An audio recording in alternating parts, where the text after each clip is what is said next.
Compte rendu de la 122e réunion du Conseil de ministres.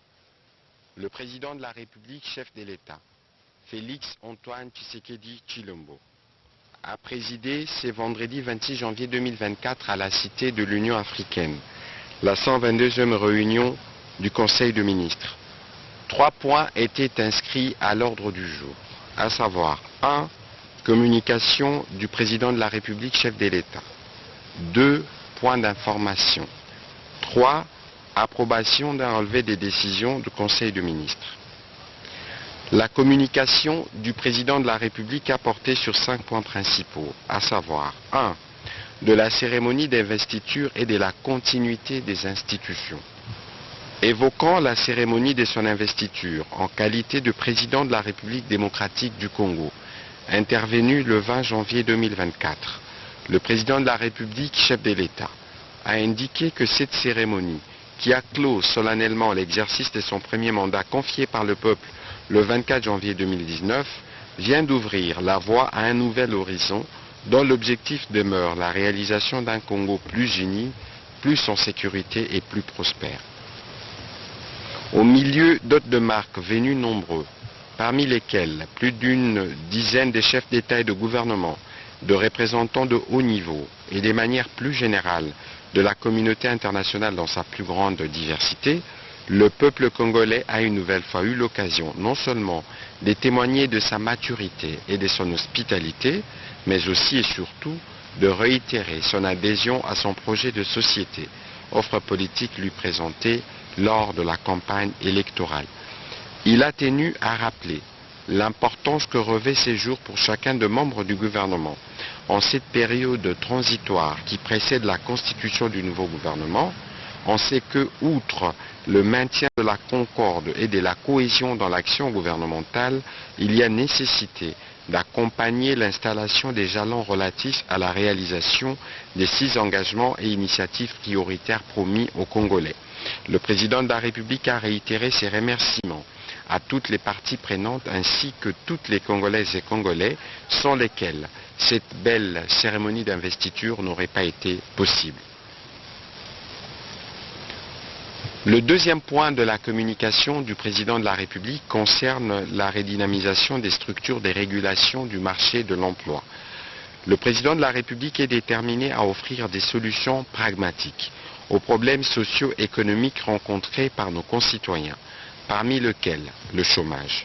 Il a fait de la création d'emplois le premier engagement de son nouveau mandat, car l'emploi constitue l'un des déterminants majeurs de toute croissance inclusive et du développement économique. En effet, avoir un emploi qui procure un revenu, que ce travail soit qualifié ou non, intellectuel ou manuel, constitue une source d'épanouissement personnel et permet aux travailleurs, tant du secteur privé que public, d'apporter quotidiennement sa contribution dans la création de la richesse nationale.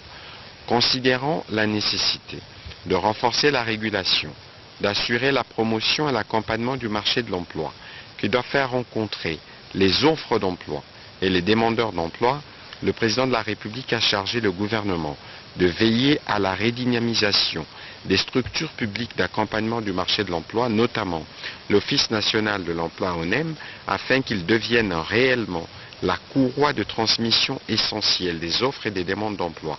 Pour ce faire, le Premier ministre chef du gouvernement devrait veiller à ce que tous les ministres concernés collaborent étroitement afin que les actions suivantes soient réalisées au cours du premier trimestre de cette année. 1. Mener une campagne de communication pour une meilleure connaissance de l'ONEM par la population active. Accroître les antennes ou représentations de l'ONEM en favorisant la collaboration avec les maisons communales progressivement sur toute l'étendue du territoire national. Favoriser une meilleure collaboration entre les organisations patronales et toutes les structures du marché de l'emploi afin de partager les renseignements portant sur le marché du travail, l'évaluation des besoins actuels et futurs de profils d'emploi recherchés d'entreprises pour encourager les demandeurs d'emploi d'opter pour des filières offrant des débouchés. Mettre en place des mesures incitatives encourageant les entreprises à réserver un quota aux nouveaux diplômés sans expérience professionnelle pour favoriser ainsi l'accès de jeunes diplômés en quête d'une première expérience professionnelle. 3. De l'inadmissibilité des actes d'intolérance et des traitements inhumains sur le territoire national. Se référant à sa communication lors de la 120e réunion du Conseil des ministres du 29 décembre 2023, le président de la République a réitéré l'inadmissibilité des traitements inhumains dégradants, de même que les actes d'intolérance, particulièrement vis-à-vis des femmes, à la suite d'informations documentées lui parvenues et qui faisaient état de la commission des 10 actes, notamment au cours de la campagne électorale. Malheureusement, il y a lieu de constater, comme les démontrent certaines images et vidéos insoutenables qui circulent, la poursuite de ces actes inhumains qui n'ont d'égal que la barbarie de leurs perpétrateurs qui, en sus de s'aimer la panique, font le lit de l'instabilité et de l'apparition des conflits communautaires aux plus grandes dames de nos populations. Le président de la République a rappelé la tolérance zéro pour ces comportements et ces actes d'une gravité innommable. Ceux-ci n'ont aucune place sur notre territoire et leurs auteurs doivent être poursuivis et déférés devant les cours et tribunaux, a-t-il insisté. Il reste convaincu que ce n'est que par la répression juste et proportionnelle, sans concession ni remords, que nous parviendrons à rétablir l'ordre et permettre à nos concitoyens, de même que tous ceux qui ont choisi nos villes et villages comme lieu de résidence, de recouvrer leur quiétude. Conformément à son engagement d'offrir plus de sécurité et d'exiger plus d'efficacité des services publics, il a de nouveau lancé un appel au vice-premier ministre, ministre de l'Intérieur, Sécurité et Affaires coutumières, et à la ministre d'État, ministre de la Justice et garde des Sceaux, avec l'appui des autorités provinciales et les services de sécurité, pour que toute la lumière soit faite sur ces fléaux.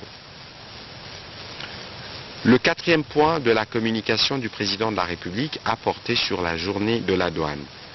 C'est vendredi 26 janvier 2024, en marge de la journée internationale de la douane. La cellule d'innovation et des changements de mentalité a procédé en son nom à la remise des ouvrages hyper-guides de l'agent de douane, édition spéciale président de la République, avec comme particularité l'intégration du cahier spécial du président de la République pour la prévention et la lutte contre la corruption et les antivaleurs, dont le lancement de la campagne de sensibilisation a eu lieu le 26 janvier 2023. En mettant à la disposition du douanier congolais ces outils, en ses débuts de son 2e mandat, le président de la République envoie un message clair, non seulement aux douaniers congolais, mais aussi à tout acteur concerné par cette activité, combien il est déterminé à éradiquer les antivaleurs dans ces secteurs de l'économie nationale pour ainsi accélérer la mobilisation des recettes dans ces secteurs vitaux pour la nation, ce qui entraînera évidemment la maximisation de performances douanières en République démocratique du Congo. Avec le lancement de la distribution par la CICM, sous la supervision du ministre des Finances, s'ouvre aussi la distribution à tous les agents de la DGDA, partout où ils travaillent. Cet effort logistique de distribution est assuré en collaboration avec le partenaire Africa Union Financial Service AUFS pour s'assurer que chaque douanier reçoive son kit. À l'heure du numérique et d'innovation managériale, il tient à poursuivre les efforts d'innovation, notamment dans la finalisation de la version électronique interactive qui est annoncée pour le début du 2e semestre de cette année en collaboration avec les différents partenaires de la DGDA dans ce projet. Le président de la République a demandé au Premier ministre chef du gouvernement, au ministre des Finances et aux autres ministres concernés, à la fois par l'innovation, la maximisation de recettes et la bonne gouvernance, de travailler avec la cellule d'innovation et de changement de mentalité pour le suivi de ce projet et sa mise en œuvre dans différentes régies financières et les différentes entreprises publiques de la République pour ainsi donner à l'État les moyens de sa politique. Dernier point de la communication du président de la République, au sujet de la redynamisation du cadre de collaboration entre nos représentations diplomatiques et nos institutions nationales. Le président de la République a tenu à rappeler que d'importantes réalisations étaient accomplies au sein de l'appareil diplomatique avec pour but soit d'innover, de corriger ou encore de redynamiser des pans entiers de notre administration afin d'assurer notre bien-être collectif. Cette volonté s'est notamment traduite dans l'administration des affaires étrangères, dont les atermoiements avaient pour effet d'atténuer, parfois de contraindre, la noble et effective représentation de notre nation dans les capitales étrangères, de même que la capacité de nos diplomates à continuellement assurer la sauvegarde de nos intérêts partout où ils étaient discutés.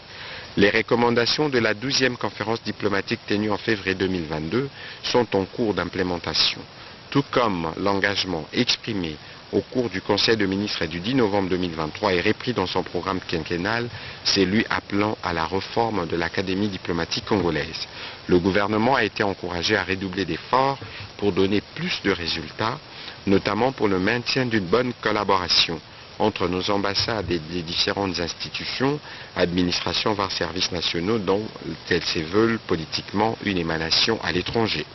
Il a invité le vice-premier ministre, ministre des Affaires étrangères et francophonie, sous la supervision du Premier ministre chef du gouvernement, à tabler d'ores et déjà sur la redynamisation des différentes commissions intergouvernementales et interservices existant à cet effet.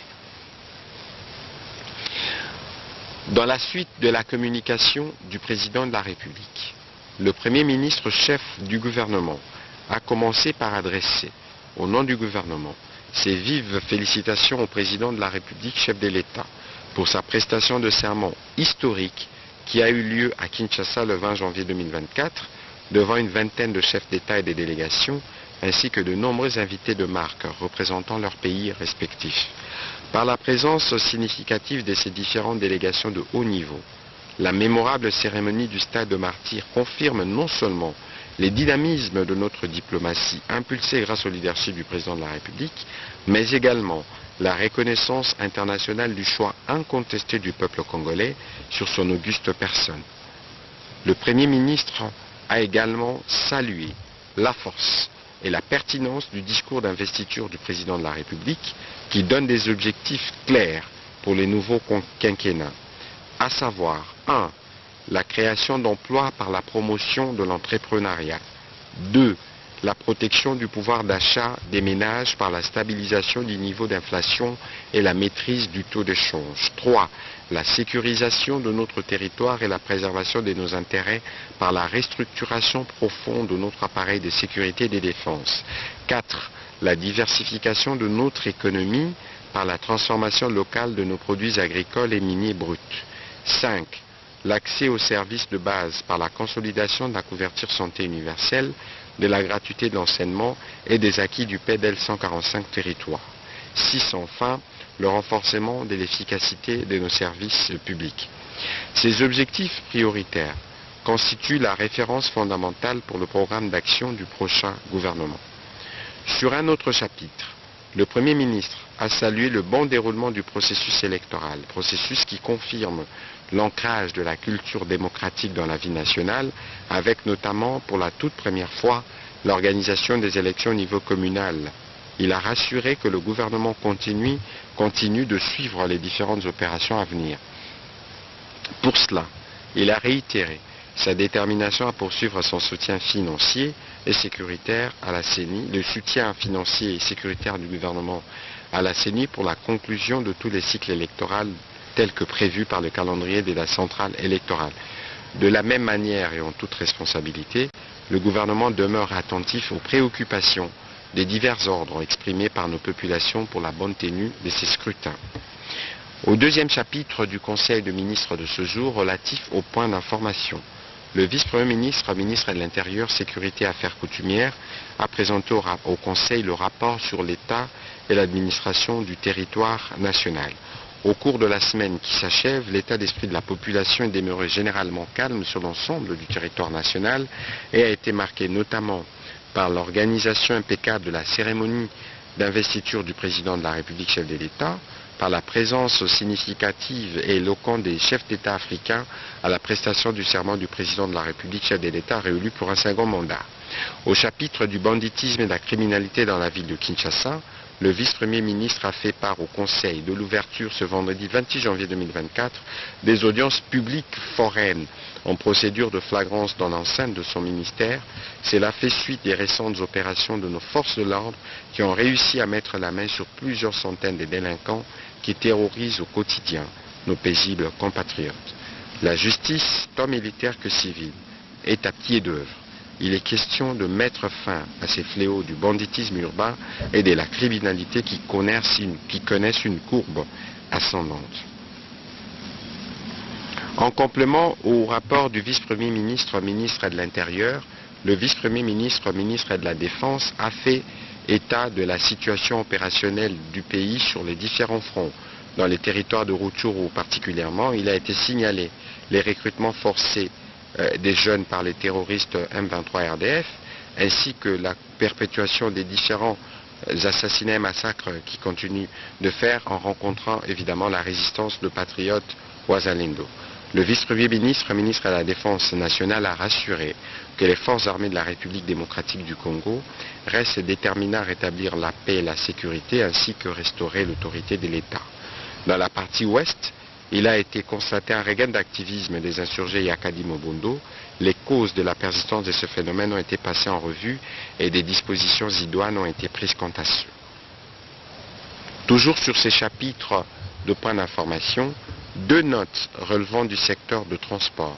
Le ministre des Transports, voie des communications et des désenclavements, a présenté aux membres du Conseil 2 notes d'information. La première concernait l'état d'avancement des travaux préparatoires de la modernisation de l'aéroport international de Njili à Kinshasa par la société Milvest, agissant sous la coordination du Premier ministre.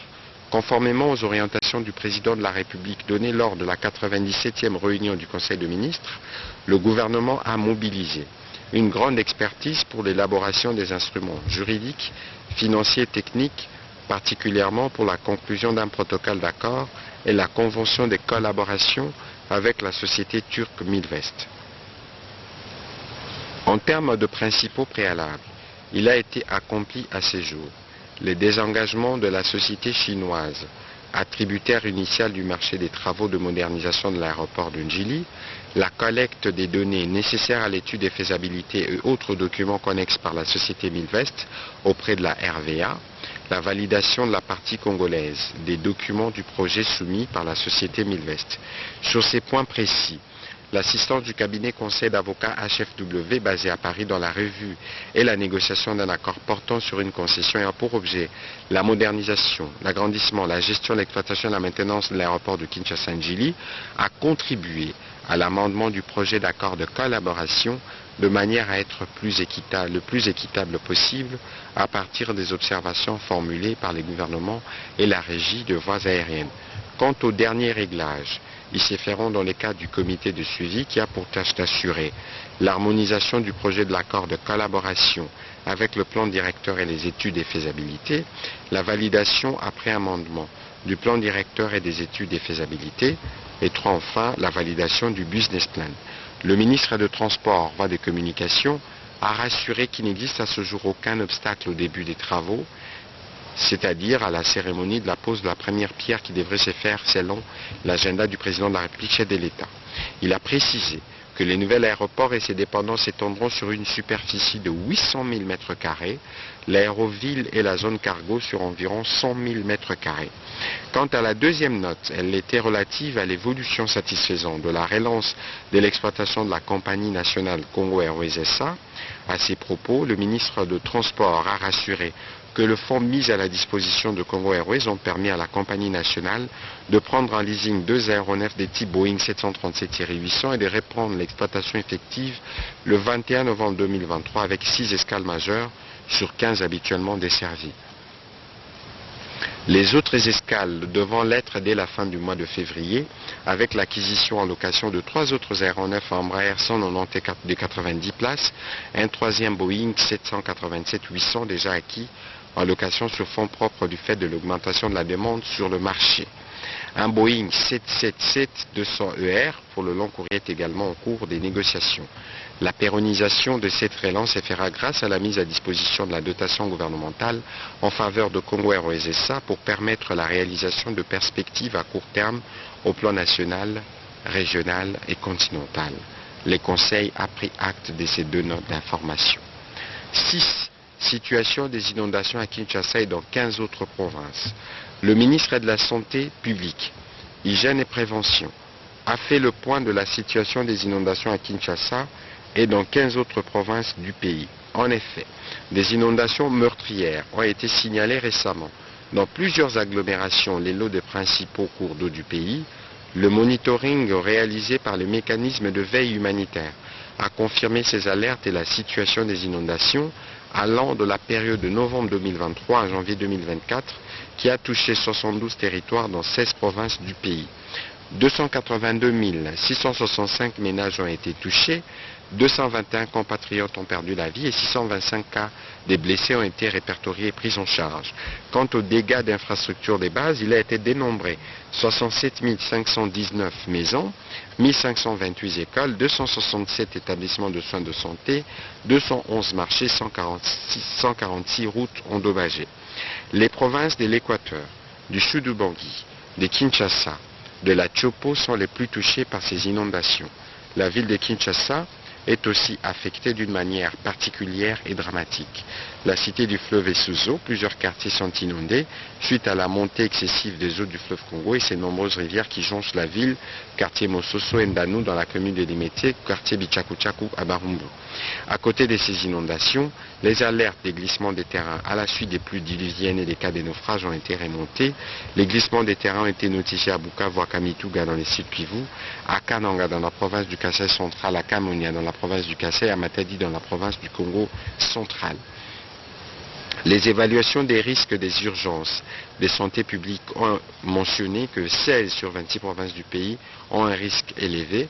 Après analyse de la situation au cours d'une réunion avec les parties prenantes en date du 29 décembre 2023, le ministère de la Santé publique a rassuré avoir pris des mesures, des actions de santé publique afin de prévenir les épidémies et sauver des populations affectées. Les besoins urgents ont été identifiés et évalués afin d'organiser des interventions plus efficaces. C'est dans cet ordre que le Premier ministre chef du gouvernement, accompagné du ministre de la Solidarité et des Affaires humanitaires, effectuera dans les heures qui viennent une tournée pour apporter l'appui du gouvernement aux populations touchées. Le Conseil a pris acte de cette note d'information. Au dernier chapitre du Conseil de ministres de ce jour, relatif à l'approbation de relevés des décisions du Conseil de ministres, le Conseil de ministres a adopté 2 relevés des décisions prises respectivement lors de la 121e réunion ordinaire du gouvernement tenue le vendredi 12 janvier 2024 et enfin la 7e réunion restreinte du gouvernement du Conseil de ministres tenue le mercredi 24 janvier 2024. Avant de clôturer le Conseil de ministres, le président de la République a donné la parole au ministre des Sports pour faire le point de l'état moral de nos léopards football à 48 heures du match déterminant de confrontation directe avec les pharaons d'Égypte dans le cadre de la Coupe d'Afrique des Nations qui se déroule en Côte d'Ivoire. Il a rassuré que le moral des joueurs, de l'entraîneur et de tous les staffs est au zénith et que l'équipe est bien sereine et poursuit ses entraînements sous l'encadrement du coach. Le président de la République a aussi voulu s'enquérir de la situation et des dispositions mises en place pour soutenir les supporters qui ont fait les déplacements de la Côte d'Ivoire pour être aux côtés de notre équipe nationale durant ces matchs. Un échange a été ouvert et de manière unanime, les membres du gouvernement ont salué la qualification des léopards. Le président de la République qui échange à chaque fin de match avec les coachs et tous les staffs a rassuré les membres du gouvernement que tout est fait pour que notre qualification puisse être assurée. C'est ainsi qu'il a lancé un appel à tous les Congolais pour que dimanche nous puissions être tous mobilisés pour soutenir notre équipe nationale pour ce match qualificatif des quarts de finale. Commencé à 13h15. La réunion du Conseil de ministres a pris fin à 16h01. Je vous remercie.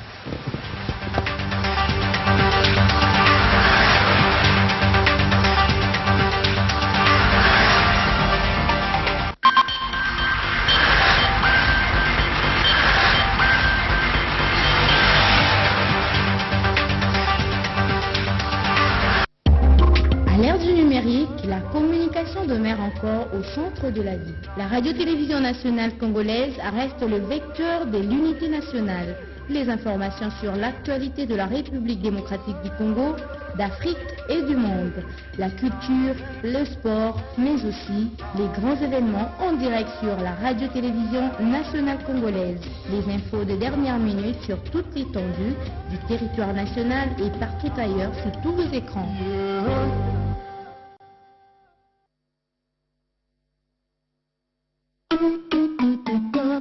Tout de suite, magazine.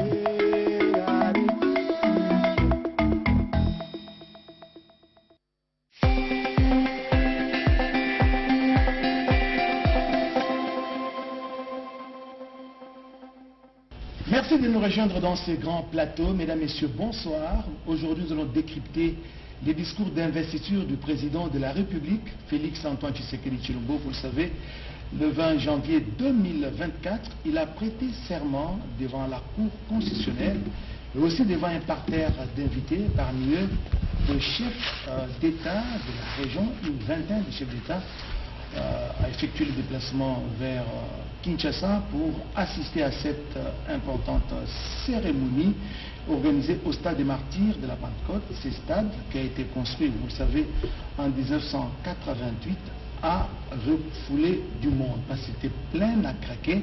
Et pour décrypter justement ces discours d'investiture, j'ai approché pour vous des journalistes spécialistes des questions politiques à la radio-télévision nationale congolaise, politique intérieure et même extérieure. Devant moi, j'ai invité Sandra Nyangi Tabou, journaliste à la RTNC. Elle évolue au desk politique. Bonsoir Sandra. Bonsoir Oscar. Et juste à sa droite, à sa gauche, j'ai fait appel à un autre spécialiste des questions politiques à la RTNC. Il s'agit d'Edi Tchala. Bonsoir. Bonsoir Oscar, bonsoir à nos téléspectateurs. Et à la droite de Sandra Nyangi, c'est un homme à ne plus présenté à la RTNC. Il s'appelle Médard Mbouyal Mangal. Il évolue aussi au desk politique. Il est doctorant en sciences de l'information et communication. Bonsoir Médard. Bonsoir Oscar. Sandra Nyangi, première question. Vous avez vécu l'ambiance qui a régné les jours de l'investiture du président de la République, Félix Antoine Tshisekedi Tshilombo. Vous étiez où ces jours-là? Nous étions ici, au studio B de la RTNC, pour justement commenter ces grands événements.